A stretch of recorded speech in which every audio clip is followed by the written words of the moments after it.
Always good to see an appearance from Crash on this program. It is bigger than 12 on Iowa everywhere.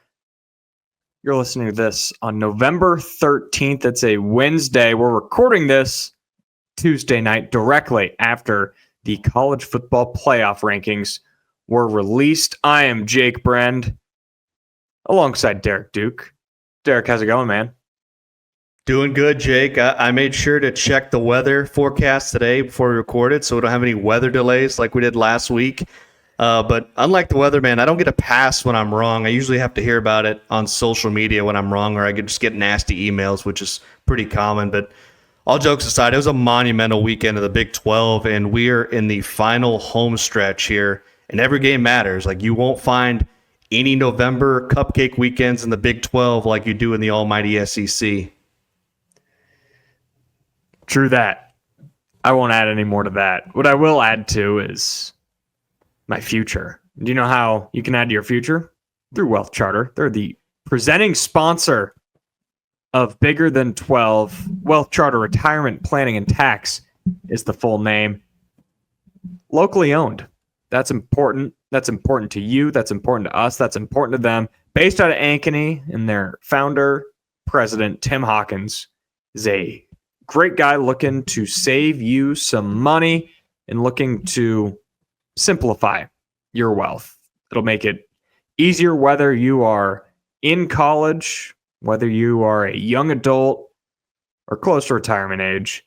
Go set up a meeting with Tim Hawkins and his wonderful local team at WeathCharterRetirement.com, and you can schedule an appointment at their office in Ankeny. And I know I've said this on the program before, but if WeathCharter had anything to say about it, they would say, do not follow Jake and Derek's picks, because woof, were we way off. And that that'll lead to some discussion in our 12-pack, which we're going to bring Aiden White in for, and we're going to switch it up just a little bit this week. All right, fellas, let's get right into it. Jake, first thoughts. The college football playoff top 25 was released about 25 minutes ago. Let's get your initial thoughts. Well, I don't necessarily know if it was correction or if BYU rose to 6 just because two teams ahead of them lost. But either way, BYU is rightfully higher than they were last week, which I agree with in a sense. I still don't really see the argument for Penn State over Indiana or BYU. And I frankly don't really understand the argument for Indiana over BYU. BYU has 2 wins over teams that are on that graphic right in front of us, that being at SMU and a throttling of Kansas State. Indiana has been completely dominant in their wins. I get that. And BYU has not stumbled because they haven't lost, but they have flirted with defeat, certainly over the last month. But still, it's about how you. It's not about how you win; it's if you win. BYU has 2 better wins, and frankly, they should be ranked 4th right now. And I mean, we could probably even get in and pick holes in Texas, but we're not going to do that right now. And then as far as K-State and Colorado, I don't know how much you can argue against that. Both teams have 2 losses. So my frustration's mainly held up in the Cougars. I'm with you on BYU. It's the second week in a row where I feel like they're just criminally underrated. Last week, I think they came in at 7 or 8 or 9. I think it was 9 last week, wasn't it? So This week they're still undefeated. Get a road win. They have 2 wins over top 16 teams in this week's rankings. Texas and Penn State don't have a single top 25 win, and they both have a loss. So what the hell are they doing in front of BYU and Indiana for that matter? And of course, I think BYU should also be ahead of Indiana for the reasons you just mentioned. I looked at the schedule, Jake, and I talked about this with Aiden before the show, but there's a world where Penn State could finish 11-1 without a single top 25 win. The other thing that I hate seeing is 3 2-loss SEC teams in the top 12. Like, that makes me sick. One thing that I did find interesting for the Big 12 is Boise State getting bumped down, which is kind of interesting because now you have Kansas State and Colorado creeping up on them, which is good for the Big 12 in case one of them do actually end up winning the Big 12. So that is good news for the Big 12. Also, I think on the back end, like I look at LSU and South Carolina, both in the top 25 with 3 losses. LSU just got crushed against Alabama last weekend, and I don't see any reason for them to be in the top 25 outside of the logo on their helmet and their logo for the conference. And the other thing is, I saw Heather Dinich and her comments on Pat McAfee earlier today on Tuesday, and she said that don't be shocked to see a 3-loss SEC team in the playoff. And she said that like without even thinking about it or without like it sounding crazy, but it does sound crazy to me at least. So again, I think this whole thing, we're going to find out very quickly here that there's just so much favoritism and ass kissing towards the Big Ten and the SEC, and it makes me sick. Yeah, I mean, I do think there probably will be a 3-loss SEC team with how things are going to shape up. Georgia still has to play Tennessee. And then you throw in the SEC championship. I'm of the belief that I don't really think a loss in a conference championship should hurt you more than a spot or two. I know some will disagree with that, whether that's any conference. So if a 2-loss Georgia makes it in the SEC championship and loses, they're technically a 3-loss team, but I still don't really consider that necessarily a 3-loss team just because they're playing an extra game that they earned. But you made a good point there with Boise. They struggled a bit with Nevada. About said Nevada. I've been in Iowa high school football mode a little too much, but they struggle a little bit with Nevada, and Colorado controls their own destiny to the point where if they win their remaining games and win the Big 12 championship, I do think they'll be ahead of Boise State just because of who they'll have to get through to get to that point. Derek, who's your most impressive team of the weekend? Staying with Colorado, give me the Buffaloes. You don't just walk into Jones AT&T Stadium when they're hosting Big Noon Kickoff and walk out with the win, but that's exactly what they did. And they were dodging, to their credit, they were dodging tortillas as well as other things being thrown from the stands, and they kept their composure the entire time. This team was down 13-0 after the first quarter, went out to outscore Texas Tech 41-14 in the final 3 quarters. Shedeur Sanders, outstanding once again. He looks like the Big 12 Player of the Year, in my opinion, along with Travis Hunter. Threw for nearly 300 yards, 3 scores, added a rushing touchdown as well. When the offense could not run the ball, which they could not at all, he extended plays and found his weapons with Webster, Hunter, Shepard down the field. But what impressed me the most about Colorado on Saturday was their defense. They buckled down after that first quarter. Get this, they sacked Baron Morton 7 times in that game, and now this team, all of a sudden, they control their own destiny in the Big 12, which is huge. And that atmosphere they walked into was absolutely wild. It was so awesome to watch on TV. The tortillas flying in the air. It was and other things. Yeah, well, yeah. We won't get into that, but an impressive win, and Colorado just continues to impress us week by week. I'll go with West Virginia.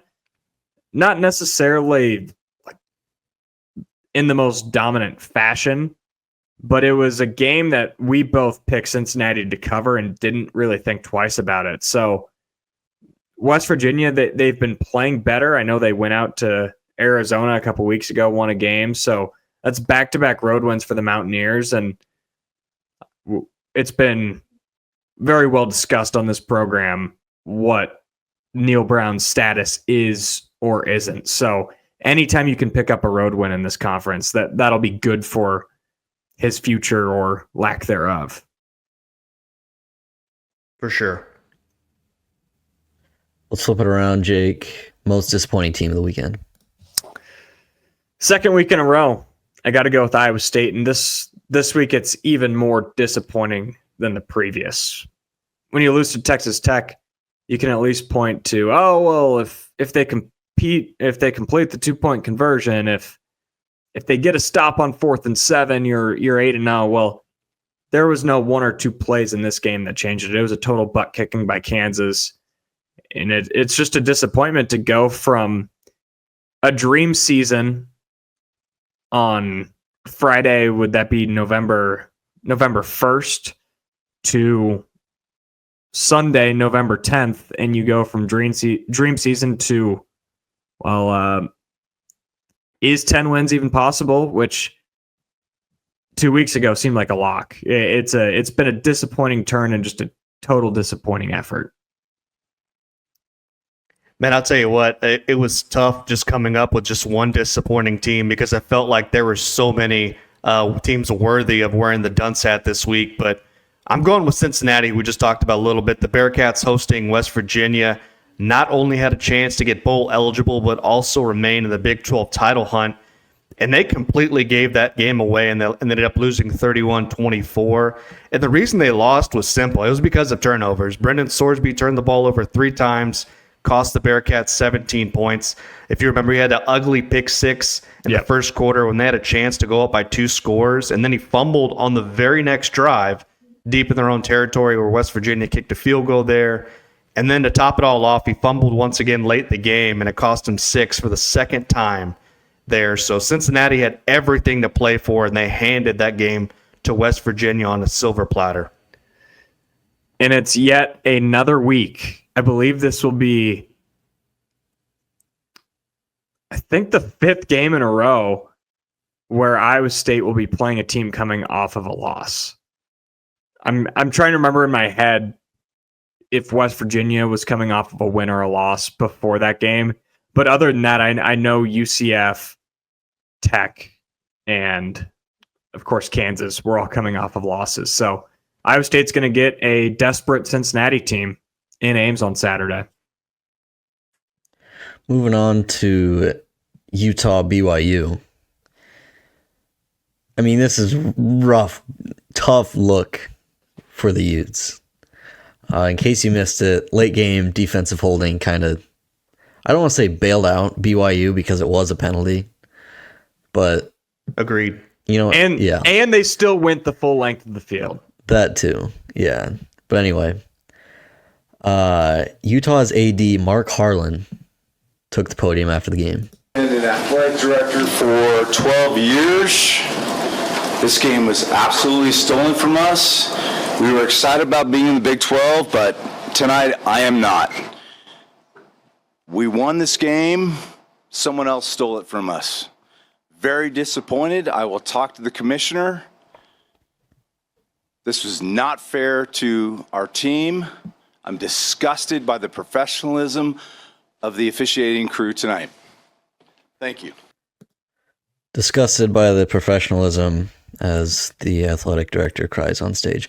The Big 12 released a statement right after, on Sunday morning, Brett Yormark handing out a $40,000 fine. And this was kind of a slap back in his face. Derek, what were your thoughts?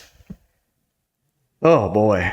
First of all, I think Brett Yormark should ask for the $40,000 in cash and did pull the old Randy Moss where he said straight cash on me. That's how he should have took it. But I thought Utah's AD comments were just total bullshit, and he comes across like a crybaby that is blaming the refs for his school not winning the game.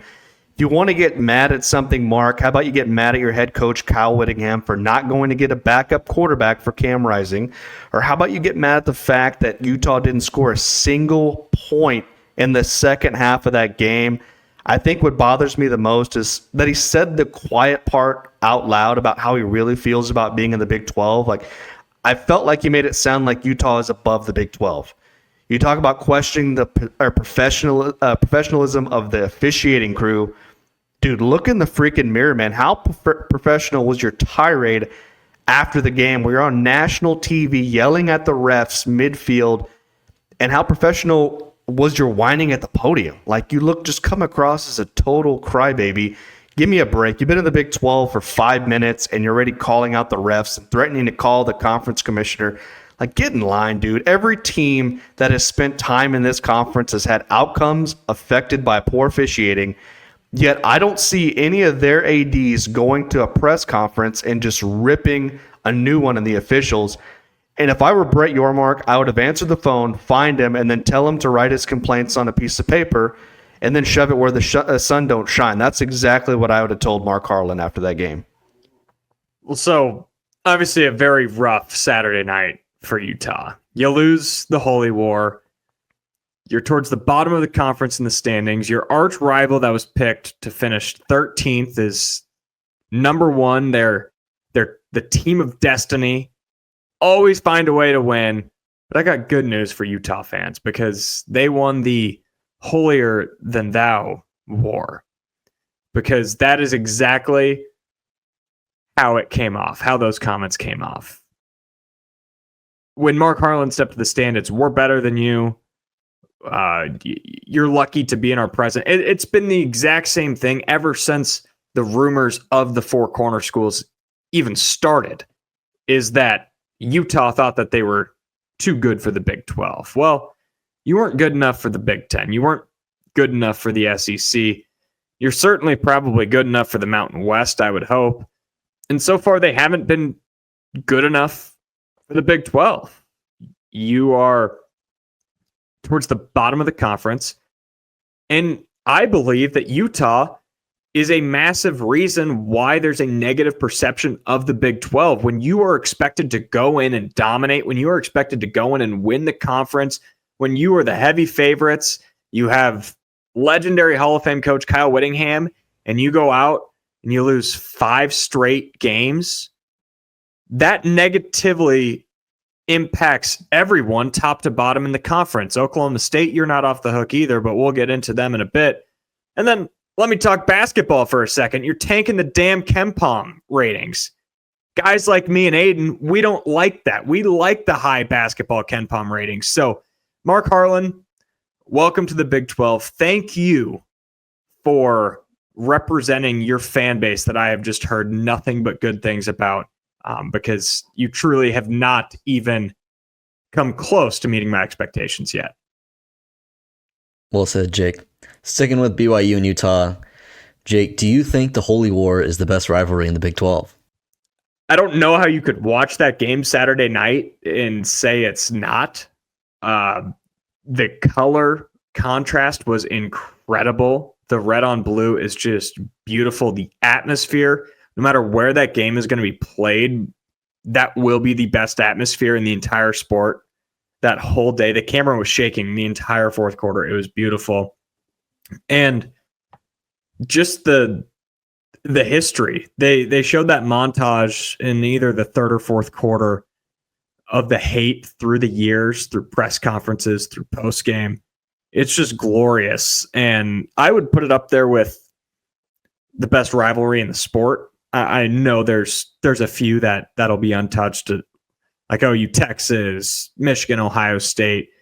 But there's definitely room for them on maybe that second or third tier in the entire sport. And as far as like the rest of the Big 12, I think there's good, solid rivalries and other contenders for second or third, like the Farmageddon, the Revivalry, which is TCU Baylor, the Sunflower Showdown, not much of a rivalry when a team wins 15 straight, the Butt Bowl between Baylor and Tech, and then a couple new rivalries that I frankly don't know much about, Arizona and Arizona State, but knowing how in-state rivalries work, it's probably a pretty big one. And I know UCF and Cincy came in with some baggage as well coming from the Americans. So those are just a few that I thought of off the top of my head, but I can't really put any of them up with the Holy War as far as hatred goes. Yeah, I agree with you there. As much as I love Farmageddon, which, by the way, should be a protected rivalry, and that's a crime that 100%. And the Sunflower Showdown, Baylor, TCU, you mentioned the Butt Bowl, which is a great name. Arizona State, the Territorial Cup. I must say that the Holy War is by far the biggest and best rivalry in the new look Big 12. I know people hated Texas and Oklahoma when those two were here, but the Red River Shootout was the best rivalry in the Big 12 for a long time, but now we have one that's just as good here with BYU and Utah. My colleague at Heartland College Sports, Matthew Postins, was covering the game there in Salt Lake City, And he said it's one of the wildest atmospheres he has ever seen. And he's been doing this for over 30 years. So that really struck a chord with me. And this rivalry, like, it has history. It goes back over 100 years. In fact, the two I saw that hate each other so much they couldn't even agree on when the rivalry started. You have Utah saying the first meeting was in 1896. BYU says it was 1922. These schools are 50 miles apart, but the hatred for one another is much longer than that. I don't think people truly understand just how lucky the Big 12 is to have a rivalry like this. And now, since they're in the same conference, we get to watch it every single year, which is huge for the fans and for the Big 12. Yeah, the key to rivalries is history and hatred.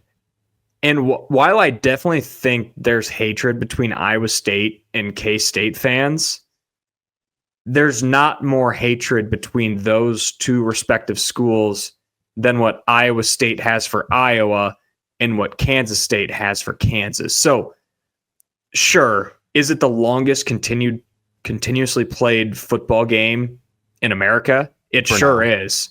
Yeah, for now. We'll see. Maybe they meet in the Big 12 championship that year. But for now, it's the longest played continuous rivalry. And the history part is amazing, and the teams definitely hate each other.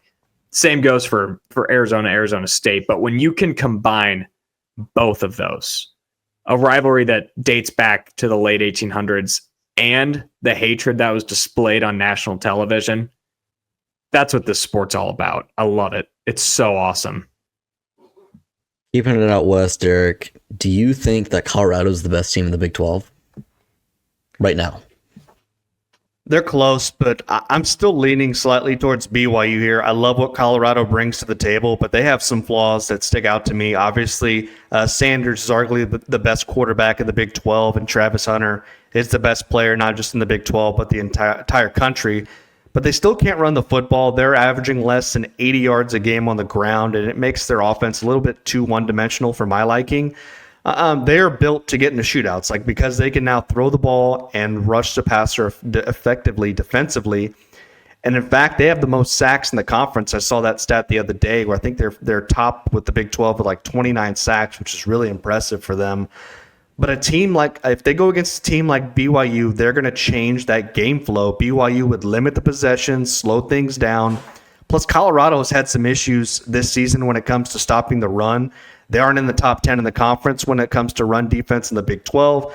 And again, I like what Colorado can do, but I don't think they're more of a complete team in all three phases like BYU is. And some people will say BYU wins ugly games, but that's their style of football, and they're damn good at it. The crown is on BYU until it's not. Until they lose a game, they are the best team. And that's what's a little bit tricky about this question is, who's the best team? Not who do you think would win if these two teams played. I guess it could be taken like that. But nationally, BYU is the best team. If they played tomorrow, I honestly think I'd pick Colorado with how both teams are playing. But with my track record on picking BYU games this year, I would probably be wrong if I had to guess. And like, you could argue until the sun comes up that BYU could have or should have lost to Oklahoma State or Utah, but guess what? They didn't. They found ways to win, and that is all that matters at the end of the day. And until they're not undefeated, I don't really think you can call into question any other team to be better than them in the Big 12. Jake, who's the better two-loss team in the Big 12 right now, Iowa State or K-State? So because of recency bias, it's really hard to even consider picking Iowa State, just judging off of what happened at Arrowhead Stadium. But the recency bias comes into play because K-State didn't play. The last time we saw them, they lost at Houston. So the last time that we saw both these teams, it was total rock bottom of the season. So with that being said, trying to take recency bias out of it, I still think it's Kansas State right now. Both resume in both who I would pick to win if they matched up tomorrow. K-State easily has the best win. Going on the road to Colorado is a better win than going to Iowa City and beating Iowa. And as far as the losses go, Iowa State's got the better losses just because, both teams got beat down. So you can kind of cancel out getting beat down. I know you can't cancel out BYU and Kansas, but in the sense that Houston, Kansas, both bad loss. BYU, Tech, both. Tech's not a great loss. I'm kind of rambling a little bit. That's not what is important though. If they played tomorrow, I think I'd pick K-State, and a lot of that just comes down to where Iowa State's at with the injuries, and what Jalen Daniels just did to the Cyclone defense does not bode well because Avery Johnson is going to have a lot of those similar skill sets with his legs. Yeah, it's close. But after the last 2 weeks, I'm going to go with Kansas State. I know the last time we saw them, they lost to Houston, but I just can't pick Iowa State after what I saw last weekend, which we'll get to later in the show. The thing I like about Kansas State is their ability to run the football on a consistent basis. They have the third best rushing offense in the Big 12 and the best run defense in the Big 12 for that matter. Second most sacks defensively, only behind Colorado, so they're able to get to the quarterback, unlike Iowa State, who was dead last, which is something else I will talk about later in the show. So I think Kansas State's just better across the board in the trenches than Iowa State, and to me, that's the difference. And for those comparing Rocco Beck to Avery Johnson, the passing numbers outside of total yards are fairly close. The touchdown-interception ratio is in favor of Johnson, and their completion percentage is actually pretty close as well. So Iowa State has more weapons offensively, but between the injuries and the struggles up front, I'm going to have to go with Kansas State here, but I think it could be a toss-up at this point.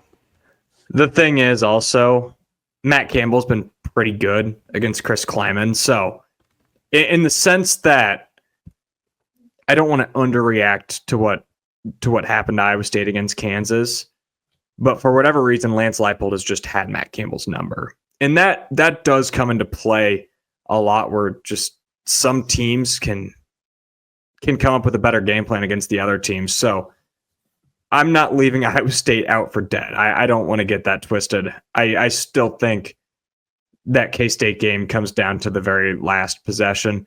We're going to get back to the six-pack in just a minute, but let's take a break from some football and talk hockey. A huge weekend slate for the Iowa Wild. November 15th, that is Friday. The Wild host the Texas Stars. They also host them on Saturday. Friday night, it's benefiting Cops Against Cancer, and it is the first $2 beer night of the season. I can't picture anything better than that. And then if you're a true puck sicko and looking to get a little crazy, $3 off Fireball on Friday night as well. And then Saturday, it's pretty awesome. It's Veterans Appreciation Night presented by Hildreth Construction. Just had Veterans Day. They're wearing a special Iowa Arrows jersey, which is the old Houston Arrows from when they relocated from Houston to Des Moines. And they'll be auctioning those jerseys off during the game, along with the first 1,500 fans getting a Veterans Appreciation hat. And then you can never complain about 2-for-1 Confluence Beers, one of the best breweries in Des Moines. Go support your Iowa Wild. Great organization playing in a great arena. They're playing a little bit better hockey as of late. Back to the 12-pack. I know who my Big 12 Coach of the Year is after what's cooking down in Tempe. Derek, season ended today. Who's your Big 12 Coach of the Year? I knew you were going to say that, Aiden. Right now, it's Kalani Sitake at BYU. The Cougars are the only undefeated team in the Big 12, and it's pretty incredible considering the fact that everybody else in the conference has at least 2 losses right now. So if BYU ends up going 12-0 and wins a Big 12 title, he should be in consideration for National Coach of the Year too. Obviously, there are some other coaches I would put up for this award as well. What Kitty Dillingham's done with Arizona State has been incredible. What Dion has done at Colorado has been too. But for right now, it's Sitake. And that's crazy to think about these three coaches being in this conversation because nobody gave any of them a chance to succeed this season at all. Yeah, let's say K-State is the undefeated team right now. They're in first. At that point, I'd probably go Kenny Dillingham because K-State is performing pretty close to their expectations. But even though Arizona State was finished last, it's not like BYU was picked to be towards the top either. BYU was picked to finish 13th, and they've run the table to this point. He would pretty easily be he being Kalani Sitake would pretty easily be my Big 12 coach of the year right now, and I just don't really know the argument around it.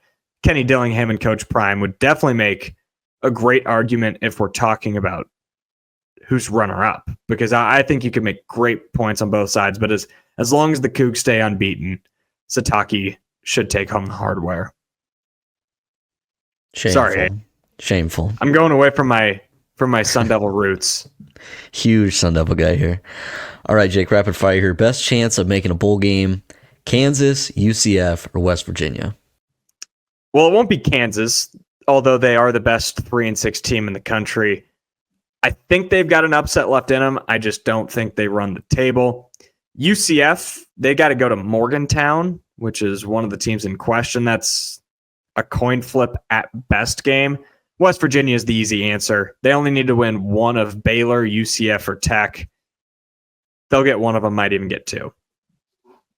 It's funny to me that all three teams here have different number of wins. Kansas sitting at 3-6, UCF 4-6, and we have West Virginia at 5-4. Kansas has BYU, Colorado, and Baylor left. They need to win all three of those, which is not going to happen despite them. They are playing a lot better right now, but they're not going to win all those three games.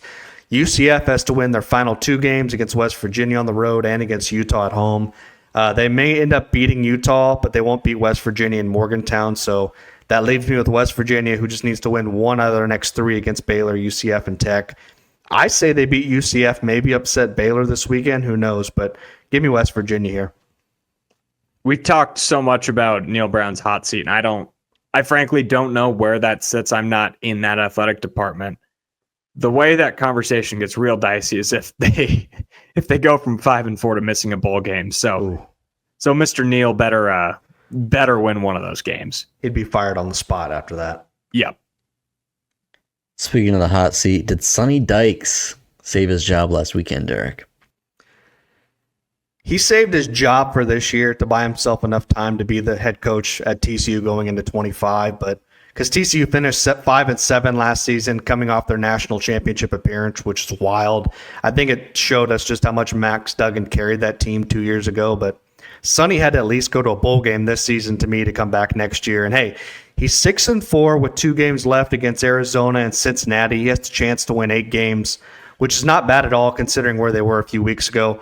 Now, obviously, TCU wants to be in Big 12 title contention, and just getting to a bowl game isn't the standard in Fort Worth, but I'm going to be interested to see this team next year. I think 2025 is going to be the make or break year for Sonny Dykes there. Barring a scandal, which I'm not implying there is or was one, I don't see any way where Sonny Dykes would have gotten let go at the end of this year unless they had a Florida State type season. So I don't really think he saved his job because he didn't necessarily have a job to save. And a lot of that just comes with it being Oklahoma State. If you would have lost Oklahoma State, that would hurt his cause heading into 2025. But I think this is completely a discussion that we'll have to revisit a year from now. Whereas if they close the season 8-4 in a pretty convincing way, I think he will enter 2025 with a pretty cool seat behind him. If they limp their way to 6-6 or 7-5, then he's going to enter the year with some questions next year, and they're going to have a huge prove it year in Fort Worth. But they might have to lose a combined 200-0 their following 2 games to get him out of there. Yeah, and I feel a lot better about Sonny Dykes' situation at TCU than I do with Neil Brown at West Virginia. I think Sonny Dykes' his seat is much, much cooler there in Fort Worth. And you try to put yourself in their shoes where They were in a national championship 2 years ago. How much time does that buy a coach? I'm sure that's different for every athletic department. If that would have happened up here in Ames, that probably gets you by your entire lifetime, and then your kid's entire lifetime, and your grandkid's entire lifetime. If your great grandkid sucks as a coach, he might be getting let go. But I know reaching a national championship could be measured differently in different places. Jake, Mike Gundy has taken Oklahoma State to 18 straight bowl games. That streak will come to an end after this season. What is next for Coach Gundy? Well, Mike Gundy has earned the right to do whatever he wants. And if that is by completely tanking the program on his way out, that is his decision. I don't know if that is what's going on. I know some Poke fans certainly think that he's trying to get fired to earn his $29 million buyout and ride off into the sunset. I don't think that's true. Does that mean there's not some truth in it? I don't know. I'm not inside Mike Gundy's head. But what I do know is he's stubborn. He's tough to work with. Or tough to work for might be a better way to put it. And I know that he has absolutely nothing to coach for in this season at this point. They're not making a bowl game. Even if they did make a bowl game, they were going to go to the Poinsettia Bowl or whatever that bowl's called now. So this hasn't been a motivated team for a while. He hasn't appeared like a motivated coach on the sidelines. He hasn't appeared like a motivated coach in the press conferences. So I don't really know what's next for Mike Gundy. My hunch is that he sticks around, and I think he has a resurgence because it's Mike Gundy and he's done it before, but he's got to look himself in the mirror, and he has got to get rid of a couple of yes men, and he has to adapt and evolve in this sport because it is getting away from him really, really quickly. It's sad to see the longest bowl streak in the Big 12 come to an end. I mean, that 18-year streak was actually the sixth longest active bowl streak in college football. And between the way this season's gone and Mike's comments about his own fan base, I think the best thing to do is just move on to next season, get some of the young guys some playing time. And for the love of God, will you please stop rolling Alan Bowman out there? It's like Mike Gundy is trying to die on the Alan Bowman hill, and it's just like beating your head against a wall over and over and expecting something magically to click with them all of a sudden. So it's just not going to work. Give Malachi Smith some playing time, get him ready for next year along with some other guys, shuffle the lineup, make sure these younger players get reps in practice. And like you said, Mike Gundy needs to look in the mirror, figure out if he still wants to do this or not. Both coordinators need to be canned with Brian Nardo, Casey Dunn. Both of those guys got to go. If he brings back those two idiots, then Oklahoma State should just seriously consider parting ways with Gundy, because I think at that point he would be given up already. So, and this is the second time in 3 years now where this team has underachieved. And if he does it again next season, I think I wouldn't bother bringing him back in 2026, because it seems like this is happening a lot more often than it was 5 or 10 years ago. At this point, I don't know which side to take on this, but either Mike Gundy has dirt on Alan Bowman or Alan Bowman has dirt on Mike Gundy. Because there's two ways you can look at this. Alan Bowman is forcing himself to stay in the game because he has dirt on Mike Gundy and says, "You want to bench me, old man? I'll spill the beans." Or it could be the other way. Alan Bowman could be like, "Dude, I'm done. I'm sick of being embarrassed. I'm sick of this." But Gundy has dirt on him and just won't take him out. He's trying to torture him.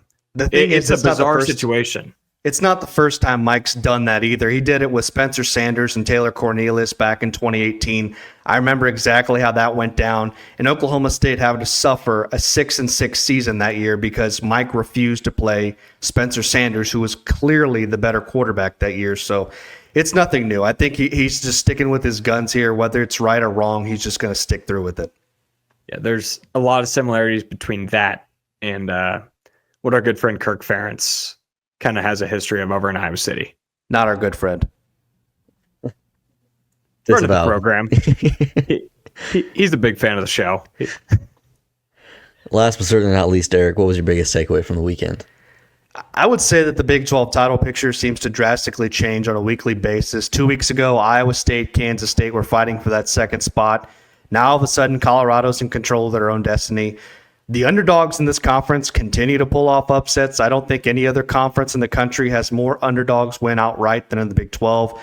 I've said this many times, but this conference is complete chaos, and while it makes it extremely difficult to pick, as me and my co-host know about that, but it is sure fun to watch. This is the most entertaining conference in college football, hands down. Also, one important thing I want to say here as we end the 12-pack, I want to give a shout-out to Big Noon Kickoff.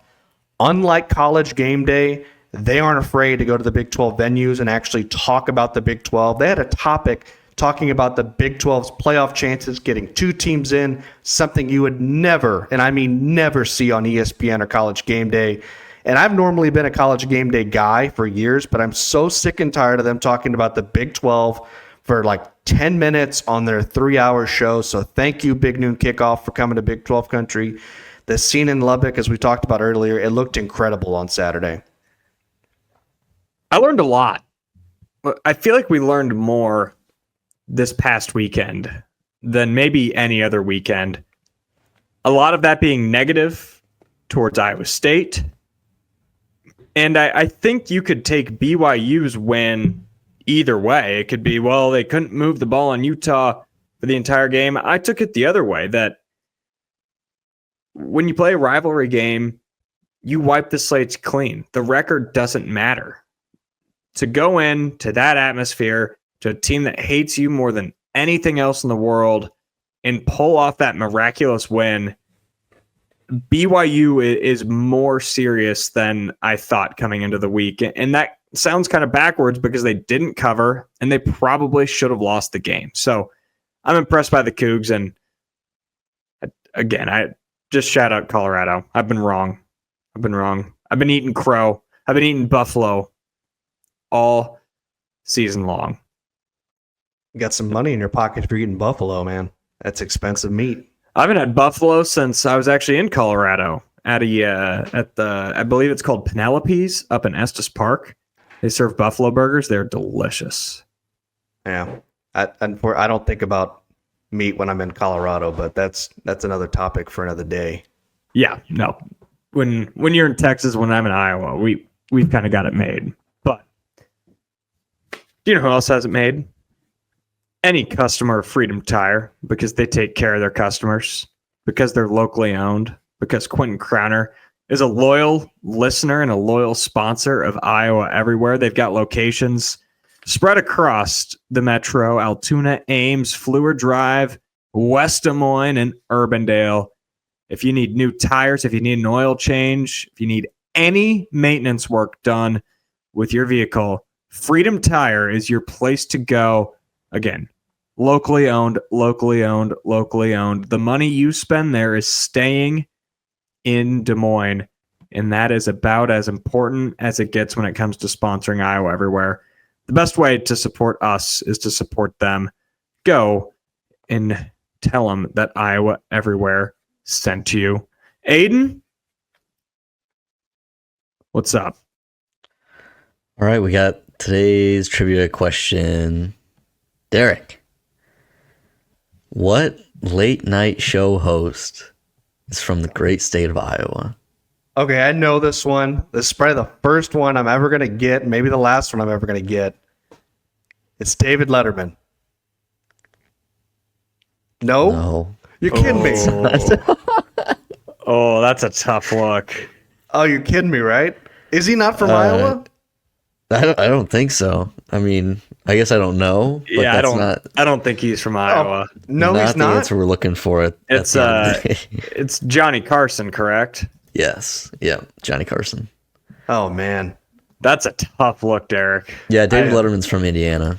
Damn it. Aiden, it'd be a shame if you clipped that. That'd make Derek look really dumb. So I don't care if he clips it. So don't clip it. Oh, that's really bad because my father-in-law still watches Johnny Carson reruns, and sometimes I watch them too, and I did not even have a clue He was from Iowa. What town is he from? Corning, Iowa. No, Southwest Iowa. Yep, that's yeah. that's Chris Williams country right there. That is getting near. that is a rough look for me. He's a World War II vet, by the way. Just gonna throw it out there. Happy Veterans Day. Yeah, happy Veterans Day. I think I did remember that. Okay, wow. I don't know what was worse. I don't know what was worse. It was either me saying David Letterman or my picks from last weekend. They were both really bad. Or was it Iowa State's performance on Saturday? Which leads us into our next topic. What's gone wrong with Iowa State as Derek attempts to crack open a beer? There you go. That's a bad start. Well, first off, we might need to change the title of this from cracking one for the clones to maybe pouring one out for the clones. I almost feel like it's easier to ask what isn't wrong with Iowa State at this point, because I feel like the flaws of this football team are getting exposed more by the week. Offensively, the line is struggling over the last 3 games. They've gotten pushed around up front. I know people are piling on Rocco Becht right now, and that isn't fair to him because he has next to 0 time to throw the football. I had to look this up, but over the last 2 games, Iowa State has converted less than 35% of their third down attempts. And a lot of those, like, let's face it, they've been due to a lack of protection. We have seen teams bring pressure, but Kansas on Saturday, while they did bring some pressure, they were getting to them with their front 4. And at times, Iowa State tries to be balanced and establish a run game, but it's just not always there against Kansas. He had 78 rushing yards on 24 carries. And it was nice to see Noel and Higgins have bounce-back games, but they have to try and counter their offensive line issues. More screens, more slants across the middle. Taylor Mauser had a beautiful screen pass call in that game, and he's got to get better making some more of those calls and just his calls in general, especially on third down. As for the defense, I think they held their own for the most part of the year, but against Kansas, it all came crashing down. This defense has had issues when it comes to stopping the run. We saw that against UCF, who ran all over them. Tech had a few key runs, and then Saturday, Kansas running for 230 yards. Like, that's an issue that's turning into a big problem. And I know Iowa State has had some injuries across the board up front, a linebacker, obviously, and even in the secondary now, but the one thing that is really hurting this team is a lack of a pass rush, which I mentioned earlier. They're dead last in the Big 12 when it comes to sacks. Iowa State has 12 sacks on the year, and Colorado's sitting there with 29. That's a massive difference. I know the secondary is a strength of this defense, but when you can't rush the passer, it puts that much more pressure on coverage. And when you have blown coverages and mental errors in the back end, like we saw against Kansas, it exposes you completely.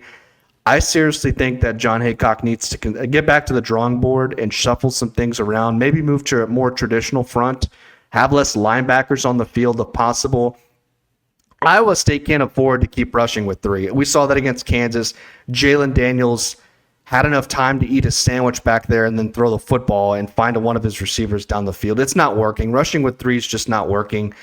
And you can only cover somebody for so long in the secondary. You can't expect your corners and your safeties to hold up for 10 seconds while Jalen Daniels can just pick where he wants to throw the ball. And one thing I will say is that this team is making mistakes that we didn't see earlier in the year as far as turnovers, especially penalties. The penalties have definitely gone up over the last few weeks. And when a play needed to be made, either Rocco or this defense would make it, and that's just not the case right now.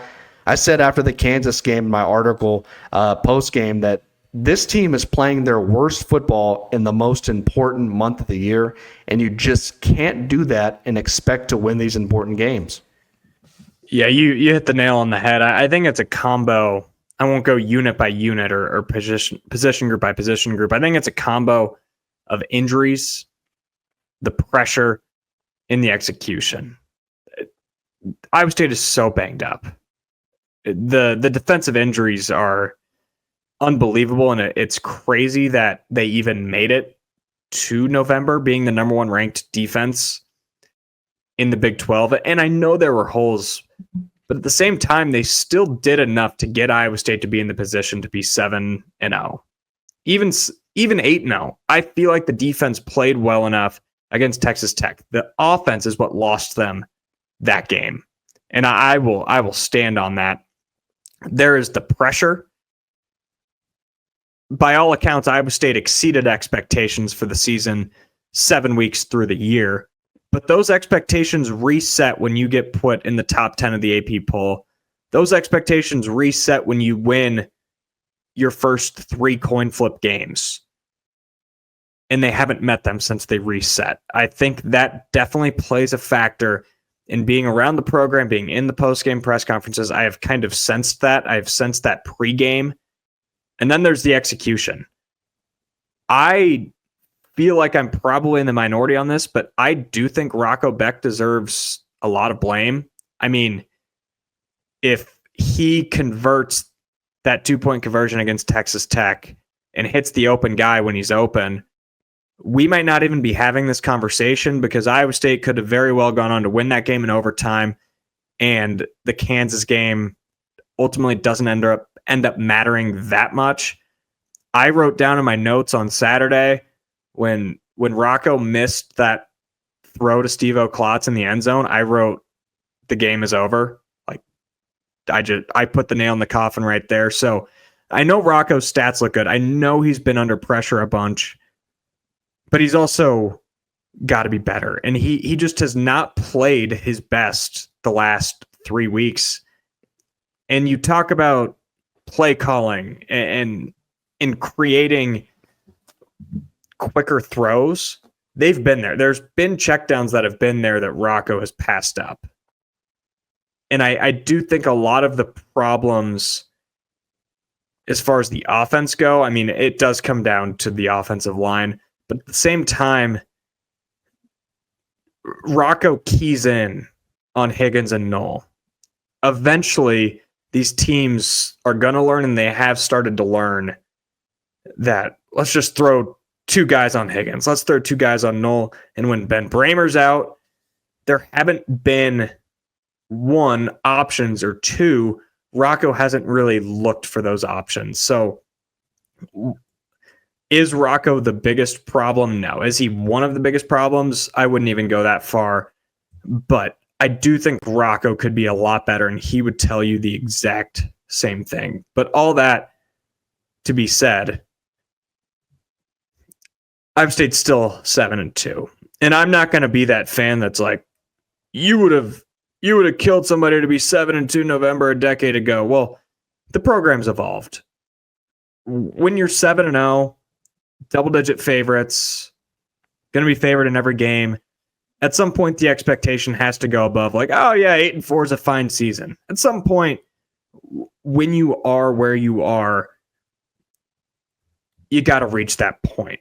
And I think Saturday was a turning point in the Campbell era. And there have been several turning points, for better or worse. Texas in 2017, Jacob Park gets kicked off the team after. You only score 7 points. What happens the next week? Well, you kick the guy off the team, you go into Oklahoma. That was a positive turning point. TCU in 2018, Zeb Nolan throws for 68 yards. You lose an ugly game to TCU. Who comes in the next week? Brock Purdy. What does Brock Purdy do over the course of the next 4 years? I feel like I don't really have to say. Notre Dame in 2019, the most grueling physical domination game of the Matt Campbell era. What does Iowa State do? They fire their strength coach. They get a new one. They come back in 2020 and have the best season in school history. But here's one that didn't. I mean, 2021 was a season full of turning points where you lost in the margins, and there wasn't a bounce back up. Iowa State did not get off the mat in 2021, and that resulted in the worst year of the Campbell era in 2022 that led into the final turning point, which was Ohio in 2023. And Iowa State completely changed how they did offense after that. Saturday was a turning point, and how Iowa State responds isn't just going to determine the future of this season, but it could determine a lot of the future of the program just with the state of college athletics. So Iowa State has to come out these final 3 regular season games better than they have the previous 4. Because if they don't, who knows what the future holds? Sure. For sure, man. They got to finish strong, and it's not looking too bright right now, but finishing strong is going to be very important for this team this year. And who knows? With the way the Big 12 is going, you never know. You might have a chance to still possibly get into the Big 12 title game just with the way things have been shaking out in this conference. So you still got to play your best football in the month of November. And how many turning points did I just go over? Let me count. 1, 2, 3, 4. 6 turning points. Of those, 5 of them resulted in positive results. Matt Campbell's track record is good. And I think Iowa State will respond. It's just a matter of how well. Like, there's a difference between a good response and a great response. A great response is you rally, you somehow just find a way to ugly it up and go 10-2. Maybe not ugly it up. Actually, the opposite. You go in shootout mode. A good turnaround, you go 2-1 or whatever. And I'd say anything less than that's probably just a bad response or no response at all. So it's a huge time in Ames for the future of the program. And I know it's a big time for us as well. I'm on a 1-week winning streak on the Big 12 random quarterback, so I'm going to make it 2. I have no doubt in my mind. Yeah, I think we have a different understanding of what a streak is, but this week's quarterback leads their, let me pull this up quick, leads their Steve school. Young? 0 for 1, no. Dang. Big 12 legend. Leads his school in career passing yards by almost 5,000. Oh. Leads in passing touchdowns by 52 and led their school to their only BCS bowl win.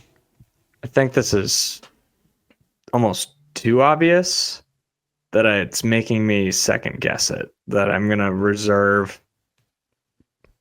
for a second.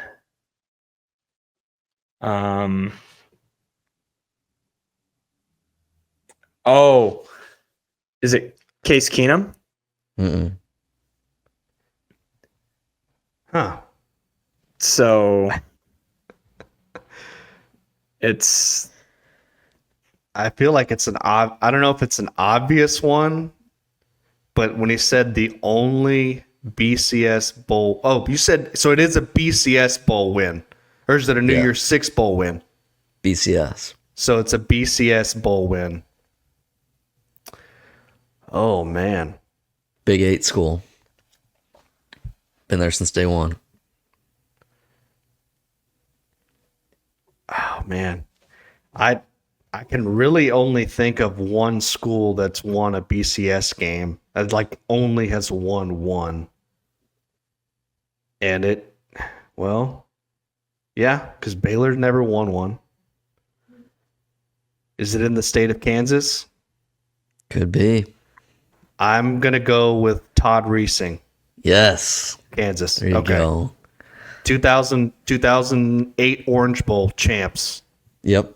Yeah. Yep. He was the quarterback. I think he went into a game or 2 in 06 and then started 07 through 09. Yep. Yeah. Yep. The glory days of Kansas football before Lance Leipold got there. And that's also, that Orange Bowl is the famous Mark Mangino picture where we're standing next to the orange. I'll put that on the screen. That is an iconic photo right there. It is beautiful. As soon as you clarified that it was BCS, I knew in my head it was Kansas. I had no clue who the Kansas quarterback was back then. That Kansas Orange Bowl was like maybe my earliest memory watching college football that wasn't Iowa State or national championship related. They were really, really good. I can't remember. Oh, gosh, Lee. The corner that they had in that game, Aqib Talib, that's who it was. Aqib Talib was on that team, and he was like an all-pro defensive back. I mean, they had some dudes on that Kansas team. They were just solid across the board. So let me defend my Case Keenum pick for a second before we close out with our week 11 or 12 picks. I don't think he was the quarterback when they beat Florida State. but I was picturing in my head that Houston only has one BCS win, and I know for a fact that Case Keenum owns like every record there.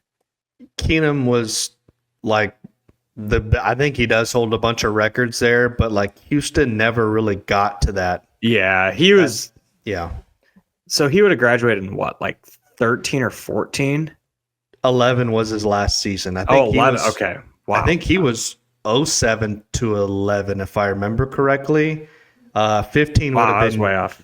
15 would have been like Greg Ward. That was, I believe, Greg Ward Jr. was the quarterback. And 15 would have been when they beat Florida State, right? Either 15 or 16. That's correct, 15. Okay. Yeah. Well, yeah, not. I've had worse guesses on this show, obviously. But Aiden just sent us a message 06 to 2011. So yeah, that makes sense. Okay. His last game probably would have been after New Year's or something in 2011. Jeez. But let's get into picks. Did we even pick last week? I don't remember picking. Well, you were having all those storms in Texas, and I think we just cut it, which is probably good. I mean, we probably wouldn't have had that great of a week picking anyways. It was either that or I was drunk, either one of the two. I don't know. I don't remember anything about picking last week. We got to combine 3. But the viewers don't have to know that. So let's hope for a bounce back week. Starting with Utah at Colorado, an old-fashioned Pac-12 matchup. The Buffs are favored by 10.5, over-unders 47 for a big noon kickoff on Fox. There are way too many high spreads this week, and I don't like that at all, just looking across this page here. I like Colorado, but I don't know if I like them by double digits. I feel more comfortable taking the under here. Utah's defense, really good. Their AD is a crybaby, and Colorado's defense is good enough to shut down Utah's offense. I think I'm going to take the under here in this game. It's worth noting that Rose is out for the season. Just another Utah quarterback, Dunzo. So I would imagine they go back to Isaac Wilson. Ooh. Which, yeah, that doesn't bode well. I'll go the under 2. I had to change my answer up a little bit because I did have Utah plus the points when I didn't know it was going to be Isaac Wilson. So throwing Isaac Wilson, that's good for probably 7 less points. And Kuthi's out there, tight end as well. So yeah, that's another big loss. He's been through it, man. Yep. He's totally been through it. Next game up, definitely the fishiest line of the weekend.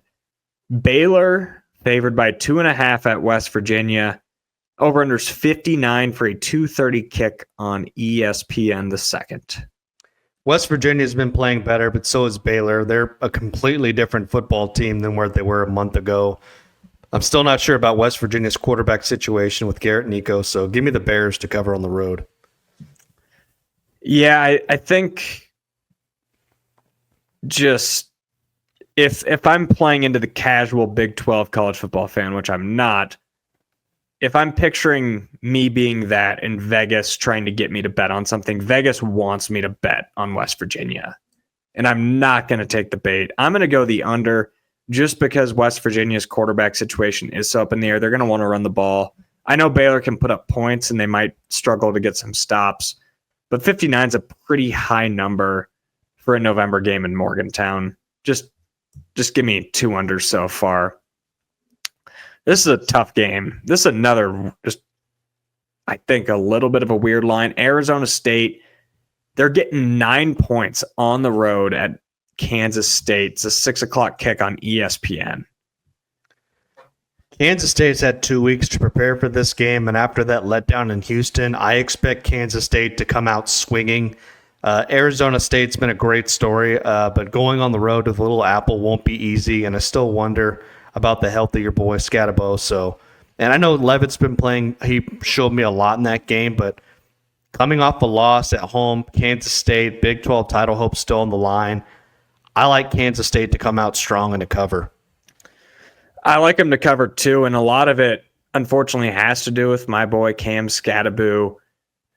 One is health. It looks like he's going to play, but Kansas State, their biggest strength is their rush defense. So if they can even just neutralize Scattaboo a little, it'll make the day really hard for that Arizona State offense.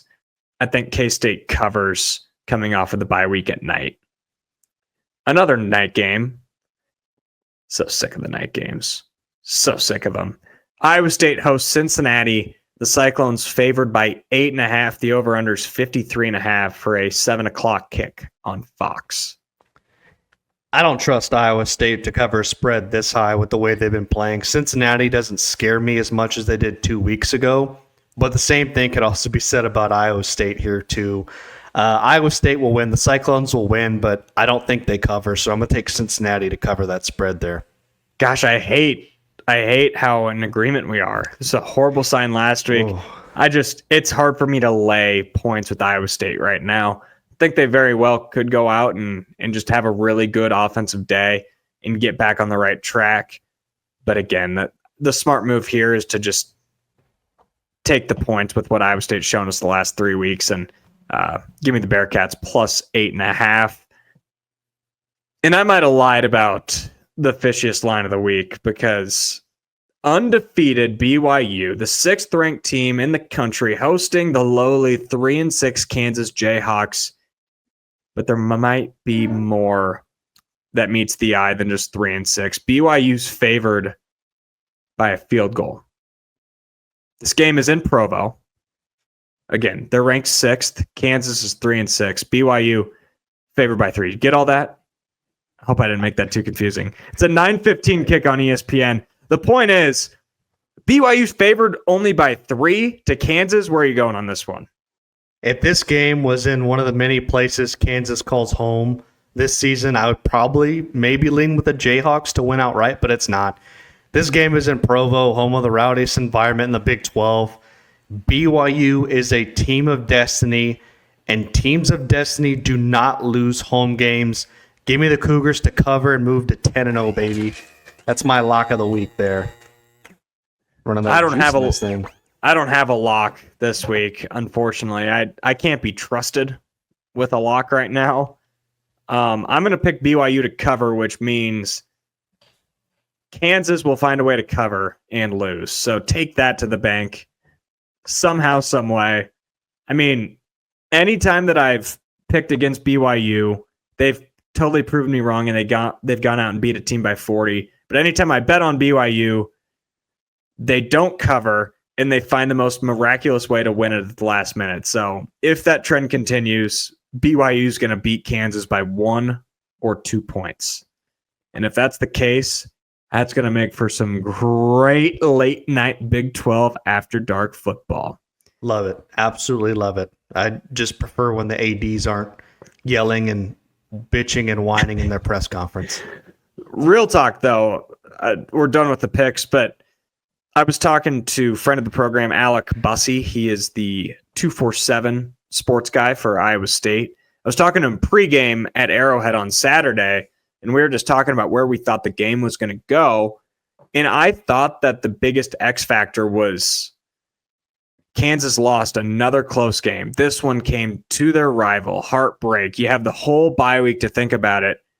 Is there a world where they just are kind of done with the season? And I wasn't making that prediction, but it was a thought in my head that could be possible. It couldn't be further from the truth. Did Kansas find something, and could they play spoiler for not just Iowa State? Because they have surely done that already. They almost played spoiler for K-State. Could they play spoiler for BYU or Colorado? That is the biggest story in the Big 12 the rest of the season, is what does Kansas do to cause chaos, or maybe no chaos at all? I mean, just keep playing the way they've been playing. I mean, defensively, I still have some question marks about them, but Jalen Daniels isn't turning the ball over like he was, earlier in the season. Their run games caught fire with Devin Neal, who's now the all-time leading rusher at Kansas. So I think Kansas has a top 5 rushing offense in the Big 12. So they're doing some things right that they were not doing earlier in the season, almost kind of opposite of what Iowa State was doing. Yeah, it's interesting. Well, we were both losers last week, and Yeah. Aiden's not a loser, but I don't think he wants a minute of fame. So we'll just count that little bonus Kansas segment as our minute of fame for this week and hope that next week we come back with, I mean, I'd take a 500 record at this point. Preferably, I'd like to win, but if I could just get back to 500. Yeah, both of us need a winning weekend so bad. It felt like it's been so long since either one of us have had a winning weekend. But hey, this conference, as I said earlier, it is the toughest conference in college football to predict. I don't know how the Vegas, the odds makers do it there. Good luck to them. They probably have 1,000 computers helping them, but it is so damn difficult to pick all these games week in and week out. Yeah, we're doing a poor job of it, especially me. I don't need to say we. I'm doing a terrible job of it, but we're both going to be putting time out. Actually, can I take a minute of fame? I just thought of something. Shoot. So, I've got a story airing on my day job at Local 5. It is, let me tilt my camera. So you see that Simpson football helmet right there behind me? So Simpson's running back is a true freshman by the name of DeMarco Young. DeMarco is deaf, and he's out there playing running back. He leads the Storm in rushing. Simpson is having their best season since 2019, which was my freshman year at Simpson. And DeMarco is just a tremendous young man, inspiring. He runs his own foundation to get kids with disabilities, to get any kid cleats and equipment to play sports. So this is a two-part story airing on Local 5 Wednesday and Thursday night. It'll be on social media as well, and weareiowa.com. So we'll treat that as the minute of fame. If you want to check that out, that can help support local media as well. But I'm excited for this story to air. It's been fun to work on, and not about me. It's about DeMarco. So we needed a feel-good story after the picks last week. So yeah. I'm glad you brought that up. Yeah, no, he's a good kid. So I'm excited for it to air, and I hope everyone likes it. And I hope everyone who enjoys this show continues to listen week in, week out. I appreciate you who do. I appreciate anyone who listens once, anyone who listens every single week. If you do listen, all we ask is you follow, like, subscribe, leave a review, and tell a friend. We will be back on Bigger Than 12 presented by WeathCharter Retirement and Tax next week.